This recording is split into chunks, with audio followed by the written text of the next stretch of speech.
Şeyh, bir də Allahu Ekber'in tələffüz forması necə olmalıdır, düzgün tələffüz forması? Elhamdülillah, bilirsiniz Allahu Ekber cümləsi deyilişə fikir vermək lazımdır. Çünki bəzən görürsən ki, səhv tələffüz edirlər. Məsələn, əslində deyilişi belədir ki, Allahu Ekber, Allahu Ekber. Məsələn, bəzən görürsən ki, əni uzadır kimsə. Allahu.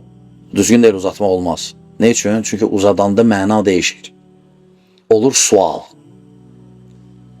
Deyirsən ki, Allahu Ekber, yəni Allah de böyük, sual verirsən, düzgün deyil. Çünki belə deməlisən, Allahu Ekber. Sonra Allah kəlməsindən Allahu Ekber, orada da əlifdir. Ekber həmsə. Deməli, və Ekber demək olmaz.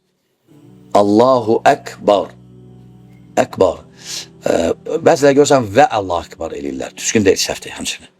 Həmçinin səhvlərdən biri. Ekber, yəni elə bir ki, fəthəyə əlif qoşurlar.